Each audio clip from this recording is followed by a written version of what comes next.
अविनाश, तुम यहाँ इस कमरे में क्या कर रहे हो? मैंने तुमसे कहा था ना कि बहू के कमरे में मत सोना। मेरे मना करने के बाद भी तुम यहाँ आ गए। आजकल के बच्चों को तो कुछ लाज शर्म है ही नहीं। क्यों बहू, ऐसी क्या आफत आ गई थी जो तुमने अविनाश को यहाँ बुला लिया? क्या तुम्हें भी समझ नहीं है कि तुम्हारा शरीर अभी इस लायक नहीं है? इंदु जी जो अपने बेटे को बहू रागिनी के कमरे में देखकर चिल्ला रही थी। रागिनी ने अभी 1 हफ्ते पहले ही बेटे को जन्म दिया है और आज ही हॉस्पिटल से घर आई है। मम्मी, रागिनी ने मुझे नहीं बुलाया। बच्चे के रोने की आवाज सुनकर मैं खुद ही उठकर यहाँ आ गया और बच्चे को चुप कराने की कोशिश कर रहा था कि आप आ गई, और जैसा आप समझ रही हैं वैसा कुछ नहीं है। हम दोनों को भी इतनी समझ है कि रागिनी अभी कमजोर है। अविनाश ने आराम से कहा। अगर बच्चा रो रहा था तो रागिनी खुद संभाल लेती। तुम्हें तो सुबह उठकर ऑफिस भी जाना है। बहू को कौन सा कहीं जाना है? उसे तो अभी आराम ही करना है। तुम्हारी नींद कैसे पूरी होगी? इंदु जी अभी भी बड़बड़ा रही थी।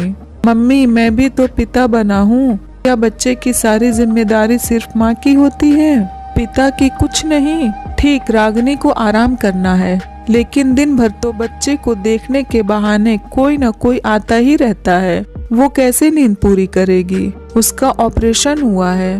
आपने ही कहा कि उसका शरीर कमजोर है, तो उसे ज्यादा आराम की जरूरत है। कभी बच्चा सूसू पॉटी कर रहा है तो कभी दूध पी रहा है। इस सब में एक ही औरत को थकान हो जाती है। इस पर भी अगर बच्चा सोने के बजाय रोने लगे तो क्या माँ उसे संभाल पाएगी? वो और ज्यादा चिड़चिड़ी हो जाएगी। मम्मी, अगर रागिनी का शरीर कमजोर है तो उसके साथ रात में किसी न किसी का होना बहुत जरूरी है। कमजोरी में अगर बच्चे को कुछ हो गया तो, और फिर मुझे भी एक पिता की जिम्मेदारी उठाने दीजिए। अगर अभी से ये आदत नहीं डालूंगा तो 40 दिन बाद जब मैं कमरे में आऊंगा तो मुझे कितनी परेशानी होगी। बच्चे के रोने से नींद तो सबकी खराब हो रही है, लेकिन संभालना अकेले माँ को है। क्यों इतनी सर्द रात में बार बार रागिनी बाहर जाएगी तो उसे भी तो ठंड लग सकती है, और अगर उसे ठंड लगेगी तो बच्चे को भी खतरा रहेगा। तब भी तो हमारे ऊपर काम की जिम्मेदारियां बढ़ेंगी।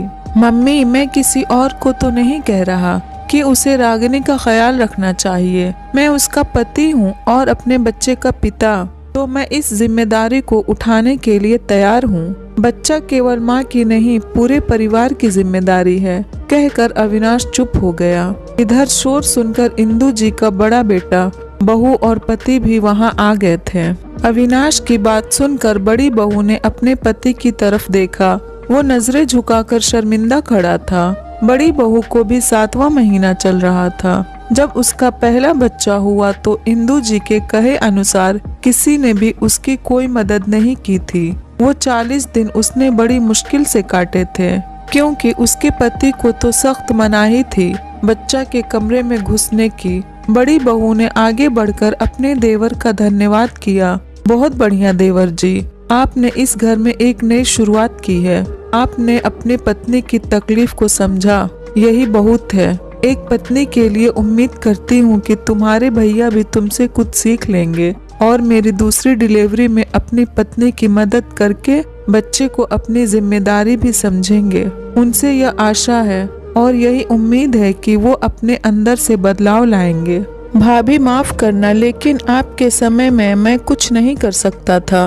भैया को मैंने बहुत बार समझाया था कि आपको परेशानी होती होगी जब आप रात भर बच्चे को चुप कराती रहती और सुबह को आराम के बहाने कभी कोई काम तो कभी किसी का आना जाना लगा रहता। उस समय आप कितनी चिड़चिड़ी हो गई थी, लेकिन भैया के अंदर मम्मी के उसूलों के खिलाफ आवाज उठाने की हिम्मत नहीं थी। आशा करता हूँ आज उनके अंदर अपनी पत्नी और बच्चे के लिए ये बदलाव जरूर आएगा। भाई की बात सुनकर